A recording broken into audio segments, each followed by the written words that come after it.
Les ondes de Limo. Osez la curiosité pour votre bien. Anne-Sandrine Di Girolamo.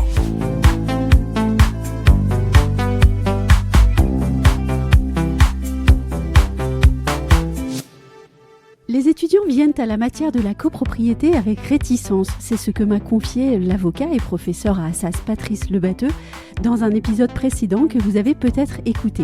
Vous vous doutez bien que j'ai alors souhaité rebondir et cela sera chose faite aujourd'hui avec mon invité Henri Buzicazo, président d'une école leader de l'immobilier, l'IMSI. Bonjour Henri Buzicazo. Bonjour Anne-Sandrine.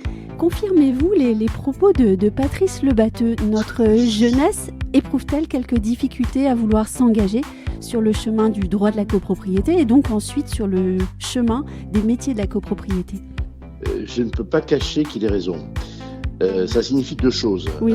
Il y a des métiers qu'on choisit spontanément et puis parfois ensuite, quand on va entrer dans une école immobilière, on va être amené à nuancer, à préférer un autre métier. La copropriété, pour être très clair, c'est l'inverse. Dans la plupart des cas, on va partir, il va falloir remonter la pente, on va partir du présupposé que ça n'est pas le métier qu'on a envie de faire, et on va y venir, en regardant mieux ce qu'est ce métier, ce qu'il apporte, le sens qu'il a, mais il est vrai que on doit plutôt se battre contre des freins, des présupposés, des idées reçues, et donc ce que j'ai appelé remonter la pente. J'utilise d'autres mots que Patrice Lebatteux, mais on ne peut pas le nier, et il est lui-même enseignant, et il voit bien ce que les jeunes ou les moins jeunes, parce que c'est un métier qui accueille des reconvertis aussi, des personnes plus âgées, mais il voit bien quelle est la logique. On ne peut pas nier cela. Il faut le défi, c'est d'inverser ça, c'est de dire qu'il faut créer un enthousiasme, une envie spontanée, positive, là où elle n'est que très rare. Oui, en fait, vous le dites, la question sous-jacente, c'est celle de l'attractivité des métiers de la copropriété, peut-être aussi celle du déficit d'image des syndics. Alors, comment est-ce qu'on fait pour travailler ou retravailler l'image du métier de syndic? Et puis, comment est-ce qu'on fait pour faire de la gestion de la copropriété, au sens large, une perspective engageante de carrière professionnelle? Un métier, c'est deux choses. C'est le discours qu'on tient sur lui, son image, et puis c'est une réalité. Alors, il faut qu'il n'y ait pas de distance trop importante entre les deux, mais il faut bien parler quand même du marketing de ce métier-là. Moi, je vous dirais avec beaucoup de franchise et 35 ans d'expérience dans cet univers que la profession parle mal d'elle-même. Elle parle mal de ce métier-là. Elle met en avant les servitudes. Et des servitudes, il y en a, mais je ne sache pas de métiers qui n'en connaissent pas. Les servitudes, on les surmonte toutes dans l'ensemble des beaux métiers. Les métiers qui sont en haut de l'affiche en termes de code d'amour. Il y a des classements d'ailleurs chaque année que certains de vos confrères publient des métiers des plus aimés aux moins aimés. Alors qu'est-ce qu'on trouve en haut? Pompier. Non, je plaisante. Pilote de chasse, on trouve les métiers de la santé, on trouve Et ces métiers-là sont pleins de servitudes. D'abord, les barrières à l'entrée sont considérables, il faut s'y former avec des formations longues, des études très longues. On y travaille énormément. Le rapport entre ce qu'on gagne et le risque qu'on prend, les efforts qu'on fait, n'est pas forcément extraordinaire. Vous savez, un pilote de chasse, c'est quelqu'un de la fonction publique qui joue sa vie chaque fois qu'il va sur un théâtre d'opération, et voilà, il a une rétribution personne ne se pose la question, mais de fonctionnaire de l'armée. Un urgentiste, c'est pareil. Donc la question de mettre en avant les servitudes, c'est une profonde erreur. Alors qu'est-ce que c'est les servitudes dans la copropriété? On va vous dire les horaires. Les âgés le soir. On travaille beaucoup. On va vous dire que il faut, face à soi, vous avez une communauté, il faut calmer de l'agressivité, mettre d'accord des personnes qui n'en ont pas envie. Vous savez, ça c'est la définition de la politique, par exemple. C'est un métier très politique, un métier de pouvoir. Mais est-ce que c'est ça? Je crois pas. Je crois que c'est exaltant. Donc mettre en avant ce qui est difficile et oublier de parler du sens de la mission. La mission, c'est quoi? Moi, je vais dire d'une phrase, c'est la valorisation de patrimoine collectif. Voilà. Et c'est piloter le bien vivre ensemble. Voilà, 2 phrases. Il y a le côté patrimonial, il y a le côté plus humain, les copropriétaires. En 2 phrases, on peut dire le fond de ce qu'est ce métier et le sens. Donc ça, c'est le premier problème. Il y a un mauvais marketing du métier. Et puis, ensuite, est-ce que dans la réalité, faire ce métier est difficile, pénible, peu gratifiant? Il y a des problèmes à régler. Lesquels, oui. Par exemple, on met aujourd'hui ça sous le vocable de la pénibilité. Bon. C'est un métier dans lequel il y a une grande dimension administrative. Bon. C'est un métier très juridique. Tout ce qu'on fait dans une copropriété est encadré par des textes. Et donc, il y a une dimension que je qualifierais d'administrative. Le digital, aujourd'hui, et je vais jusqu'à l'intelligence artificielle, vient apporter des solutions d'allègement de tout ça. Il y a bien longtemps, mais ce n'est pas le cas dans tous les cabinets, qu'on ne fait que très peu de saisies comptables, par exemple. On ne va pas saisir plusieurs fois les factures, etc. Mais il y a des cabinets qui ne sont pas encore à ce niveau-là. Est-ce qu'on fait suffisamment d'assemblées générales virtuelles? Tous les logiciels des syndics le permettent? Non, je crois qu'on n'y a pas assez recours. Et on voit bien qu'il y a une demande.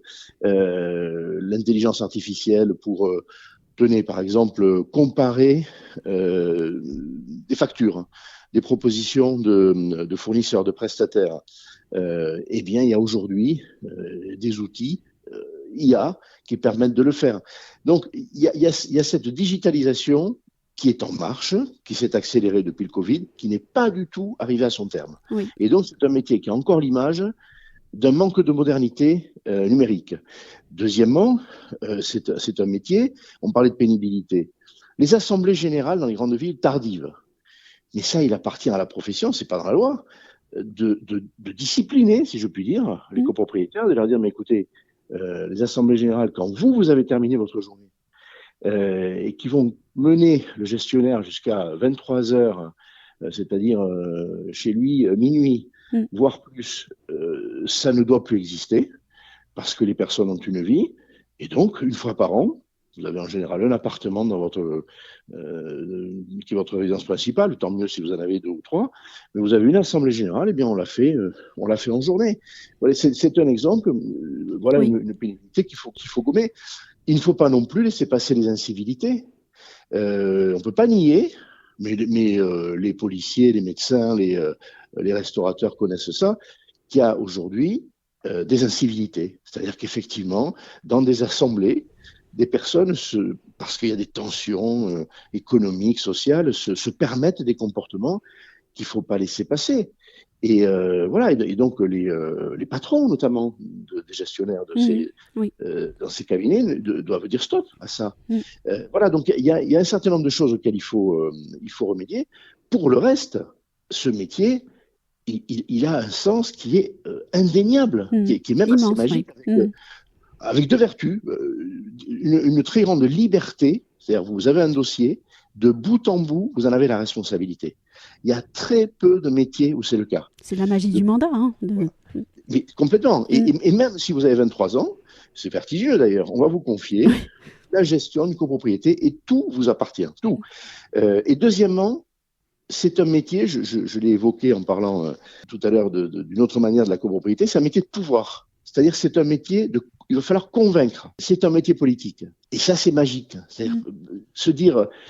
Être maire d'une ville, c'est très proche. Le maire d'une ville, pour moi, c'est un syndic, en quelque sorte, de sa commune. Il a un projet. Voilà, il a un projet, il sait ce qui est bon pour l'immeuble, sa conservation, sa rénovation, sa modernisation, le mieux vivre ensemble des copropriétaires, et il va devoir obtenir pour cela un vote. sachant qu'il y a évidemment des intérêts différents dans cette petite communauté de 20 personnes ou de 200 ou de 2000. Et ça, c'est merveilleux. Voilà, les métiers de conviction sont merveilleux. Donc, je pense que ce métier, sur le fond, il n'a absolument aucune... il n'a rien envie à aucun autre. Au contraire. Non. Mais alors justement, j'aimerais qu'on revienne à la question du marketing, parce que bien parler de son métier, c'est en faire la promotion, et puis c'est déjà aussi peut-être être plus heureux soi-même. Mais on lit quand même sur les réseaux sociaux une parole qui s'est libérée, mais à contresens de ce que vous dites. On lit régulièrement les publications, par exemple, de syndics, des gestionnaires de copropriété, postées de façon anonyme sur, en particulier, mais pas seulement, par exemple, un groupe Facebook qui s'appelle Mon quotidien de syndic. Oui. Et dans les mots qui sont posés là, eh bien, il n'est pas rare de lire une grande fatigue, ça c'est le minimum, un désespoir, toujours, souvent du découragement. Certains jettent l'éponge, comme ils disent.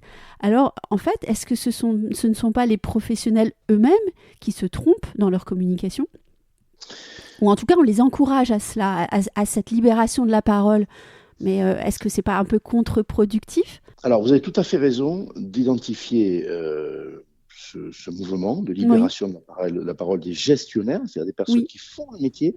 C'est intéressant le distinguo. Ce n'est pas les patrons, c'est ceux qui ont les mains dans le cambouis. Voilà.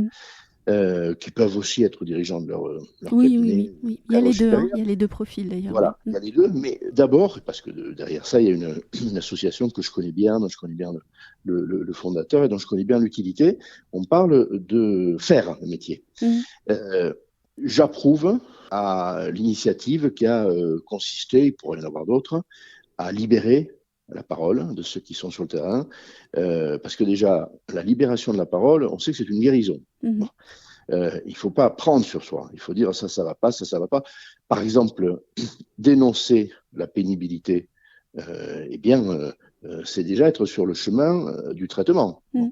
Dire au patron, utilisez mieux les outils informatiques, voilà, permettez-nous de déplacer les horaires d'assemblée générale, c'est précieux.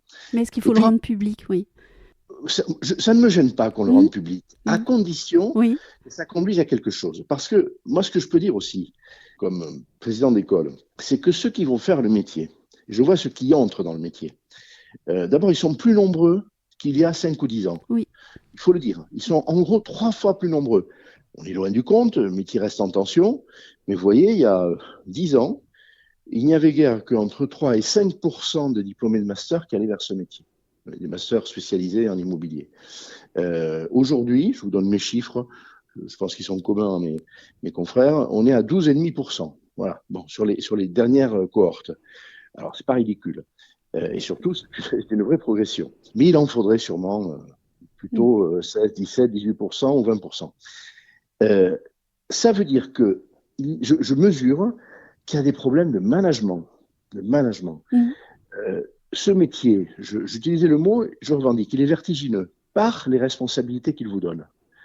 Vous dites à quelqu'un qui a un bac plus 5, c'est formidable, déjà, hein, il a été alternant, il a peut-être 2 ans d'expérience, vous lui confiez 40, 50 immeubles, c'est ça la vérité, qui ont une valeur unitaire de plusieurs millions ou dizaines de millions d'euros si on est dans des très grandes villes. Donc un patrimoine considérable. Si on ramène ça à des destins de ménages, ce sont des centaines de ménages dont vous avez une part de responsabilité de la vie. C'est vertigineux. Qu'est-ce qu'on voit ? On voit que le management, et souvent parce que les patrons de ces cabinets ont grandi par le métier lui-même. C'était eux-mêmes des bons gestionnaires et ils sont devenus patrons. Mais le management, c'est l'accompagnement, c'est l'encouragement, c'est la formation. C'est le temps aussi. Voilà, n'est pas suffisante. Je le dis, n'est pas suffisante. La formation aux nouveaux textes, aux nouvelles pratiques, etc. Et donc, le désarroi, quand je le lis dans les témoignages qui sont provoqués par l'NGC, d'abord, je ne le nie pas, parce que c'est la vérité. Et deuxièmement, je dis que ce n'est pas irrémédiable. Voilà. Dans les métiers où s'exprime le même type de désarroi, on s'aperçoit que c'est une question de management. Le terme on se comprend. Il faut aider, accompagner les personnes en question. Quand on lit le désespoir des policiers, des magistrats, c'est pareil. C'est pareil. Ils disent pas j'ai un métier épouvantable. Ils disent j'ai pas les moyens, j'ai pas les outils, on ne me soutient pas, ma hiérarchie me lâche. Bon, c'est ça qu'on lit. Et je pense qu'il y a largement cette critique-là, managériale. Et le management, c'est vrai dans un cabinet de 3 gestionnaires ou de 300, c'est pareil. Il y a un problème, on ne tient pas suffisamment la main, si je puis dire, de ces femmes et de ces hommes. Et plus ils sont jeunes, plus cette situation va être terrible. Au moins jeunes dans le métier. Moi, je fais aussi, à l'INSI, je suis très fier de ce qu'on fait là, des programmes de retour à l'emploi avec France Travail. Et on a fait des promotions, on en est à la 5e, de femmes ou d'hommes entre 25 ans et 60 ans, qui en quelques mois acquièrent les bases de la gestion de copropriété, puis après il faut continuer, et ils ont des engagements de recrutement dans l'entreprise. Mais j'en vois trop qui jettent l'éponge, pas du tout parce qu'ils sont fragiles, c'est des gens qui ont un parcours de vie qui les a conduits à faire face à des difficultés, ils ont souvent des vies heurtées, et ils sont costauds. Et pourtant, ils arrivent en copropriété, et quand on ne les accompagne pas, au bout de 3 mois, 6 mois, 9 mois, parce qu'ils ont la peau épaisse, ils laissent tomber. Voilà. C'est dommage, et là, je vois qu'il y a un problème. Mais oui. Est-ce que l'autre problème aussi, c'est peut-être quelque chose d'assez classique, hein, c'est ce consumérisme qui a envahi notre société et donc aussi le monde de la copro. Il pourrait être aussi coupable en fait des difficultés qui sont rencontrées par ces gestionnaires, puisque face à un gestionnaire, il y a un copropriétaire qui est devenu consommateur, peut-être trop consommateur aussi. Oui, moi je vais aller plus loin que le consumérisme. Oui. Le consumérisme, ce que vous dites n'est pas contestable, il a évolué dans l'univers de la copropriété, comme dans tous les autres. Oui. Mais qu'est-ce que je vois dans la copropriété? Parce que c'est un univers particulier. Et d'ailleurs, certains juristes, je pense à le président de l'UNPI, Sylvain Grattalou, qui est prof de droit aussi, nous rappelle qu'il n'y a pas de client en copropriété. Il y a un mandataire, ça dit, et puis des mandants, une collectivité de mandants, c'est le syndicat des copropriétaires. La différence, c'est que il y a en fait des femmes et des hommes qui ont 2 caractéristiques. Ils sont propriétaires d'une partie d'un immeuble, copropriétaires, on dit, depuis la loi de 65, et donc ils ont une responsabilité, non pas seulement de recevoir un service, mais d'être engagés dans quelque chose qui les concerne directement. Donc ils sont coproducteurs et co-responsables. C'est pas pareil que pour la plupart des services. Et deuxièmement, ils ont une responsabilité de prendre part à un destin collectif, c'est-à-dire d'accepter qu'il n'y a pas qu'eux. Ces 2 caractéristiques, elles sont à peu près uniques. Quand je vais déposer mon véhicule parce qu'il y a un problème technique sur ma voiture, je n'engage que moi. Bon, alors, c'est vrai que c'est ma propriété de moins en moins. Ça peut être un véhicule de location longue durée, un véhicule d'entreprise, c'est-à-dire que la distance par rapport à l'objet ne fait que s'accroître. Quand je suis propriétaire, ce n'est pas le cas. Ça n'est pas le cas. Et je dois oublier, même si je suis un ancien locataire, que j'en suis juste bénéficiaire. Je suis engagé dans la propriété. Et deuxièmement, par différence avec la voiture que je vais déposer, c'est un destin collectif. Voilà. Ce dont j'ai la responsabilité, c'est un morceau, une partie de quelque chose qui est beaucoup plus large, qui s'appelle un immeuble. Donc, cette difficulté, elle est d'abord structurelle, c'est-à-dire qu'elle ne se réduira pas. Je prétends qu'elle ajoute du sens. Je parlais de la mission politique, et ça, c'est l'aspect collectivité. Je prétends que les enjeux, quand je vais devoir faire voter les bons travaux, qui vont faire 1 million, 2 millions dans une copropriété moyenne, je vais en appeler à la responsabilité de chacun qui va devoir se sentir concerné. Et que c'est magique. En attendant, ça met la barre très haut. Ça met la barre très haut. Et Et alors, aujourd'hui, pourquoi elle est de plus en plus haut? Parce que les deux sujets, on est éloigné par les évolutions sociologiques. La responsabilité est en recul. Plus personne n'est responsable de rien. C'est un sujet vraiment, voilà, que les philosophes, les anthropologues, les sociologues prennent à bras le corps. On n'est plus responsable. On se défausse. On se défausse dans l'entreprise, on se défausse sur l'État, on se défausse sur un pays étranger. Et ce mouvement-là, il va devoir connaître un retour. Ce n'est pas tenable. Voilà. Ça, c'est le premier point. Et s'agissant du rapport à la collectivité, on a aussi un problème. Il y a une montée des égoïsmes. Et le gestionnaire, qu'est-ce qu'il constate? C'est que quand il dit, écoutez, franchement, ce serait bien qu'on fasse ça, et on voit pas bien qui pourrait s'y opposer. Et là, il s'aperçoit qu'il a 20 identités qui s'expriment pour s'exprimer. On ne sait trop pourquoi, mais en tout cas, qui ne se réduisent pas à l'expression de l'intérêt collectif. Et on a du mal à faire nation, comme on dit aujourd'hui, à faire société, à faire immeuble, à faire quartier. On peut se dire, quand on est gestionnaire, il ne peut pas l'être autrement. On peut se dire, moi, je vais même relever ce défi et en tirer fierté. Mais ça dépasse la copropriété. C'est ça que je veux dire. Ça dépasse la copro. Et donc, si je vous ai bien compris, en fait, à quelques mois de l'anniversaire de la loi de 65, qui va bientôt fêter ses 60 ans, eh bien, une refonte de ce texte ne sera pas suffisante, ni pour améliorer la vie de la copropriété, ni pour revaloriser le métier de syndic, ou pas? Non. Non, moi je ne suis pas de ceux qui veulent le grand soir de la loi 65. Je crois même, et j'ai le souvenir ému d'échanges que j'avais pu avoir avec le rédacteur, l'initiateur de cette loi. Ah oui, quelle chance. Voilà, bon, Monsieur Capoulade, haut conseiller à la Cour de cassation, lorsque à la fin de sa vie, il était rédacteur au ministère de la Justice.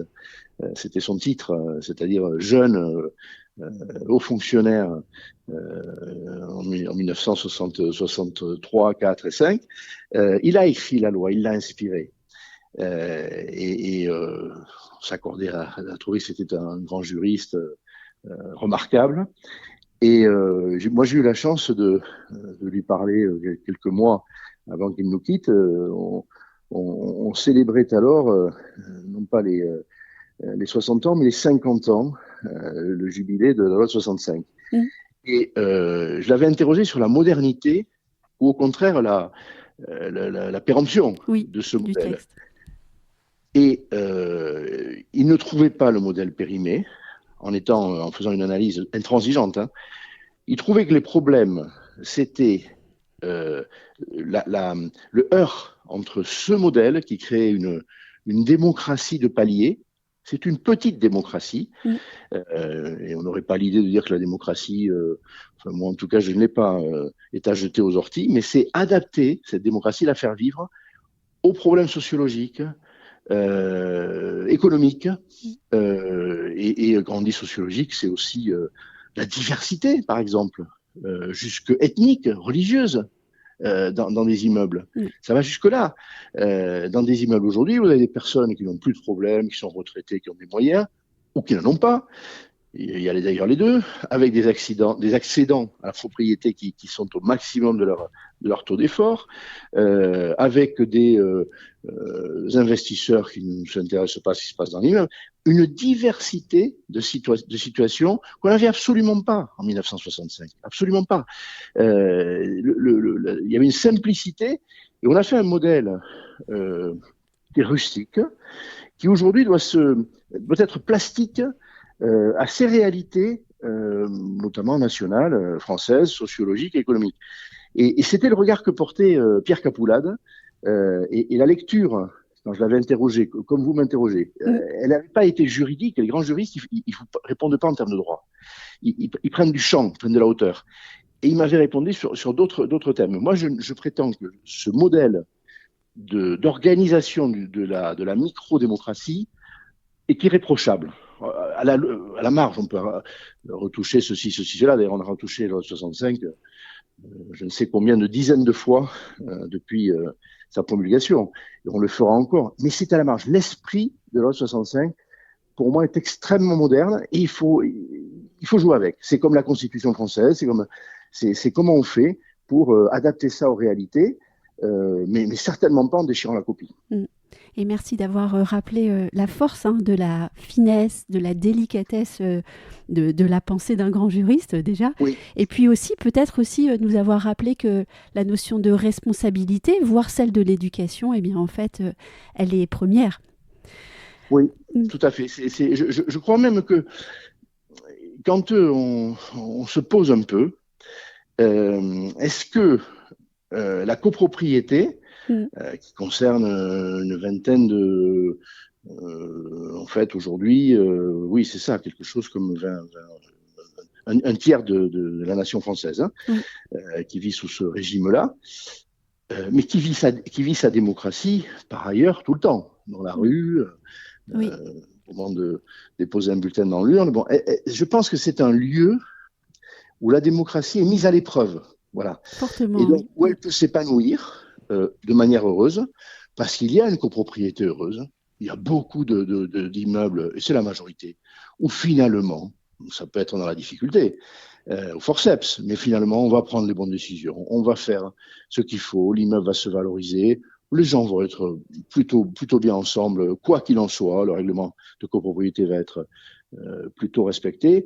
Voilà, la démocratie est à l'épreuve dans ce petit espace, plus ou moins grand, mais souvent de taille réduite, et finalement, ça nous fait réfléchir sur la manière de vivre ensemble dans des communautés forcées, en quelque sorte. Moi, je vais choisir un appartement, je choisis pas la copropriété et mes voisins, je choisis l'appartement, et puis après, il y a le reste. Oui. Voilà, exactement. De même, si je choisis, si je nais dans un pays, je trouve ce pays plein d'atouts, et puis après je vais voir qu'il y a autour de moi des gens que je n'ai pas choisis, etc. C'est pareil. Bon. Comment on fait avec ça? Je trouve que ça, on ne peut pas la lire sans un regard philosophique qui permet aussi de sortir des passions, quoi, et de s'élever. C'est-à-dire, c'est pas est-ce que les syndics sont bons, est-ce que mon voisin est un imbécile, il faut aller au-delà. Le même discours que dans l'après-guerre d'ailleurs. Comment va-t-on faire pour vivre ensemble dans ces nouveaux grands ensembles? Voilà. Absolument. Merci Henri Buzzet-Cazot de cet échange. Réellement, c'était vraiment intéressant. Et puis, merci à vous tous et toutes, professionnels, peut-être aussi copropriétaires qui êtes toujours plus nombreux à écouter ce podcast. On se dit à très vite pour un nouvel épisode. Retrouvez les Ondes de Limo sur ondedelimo.com, les réseaux sociaux et la newsletter.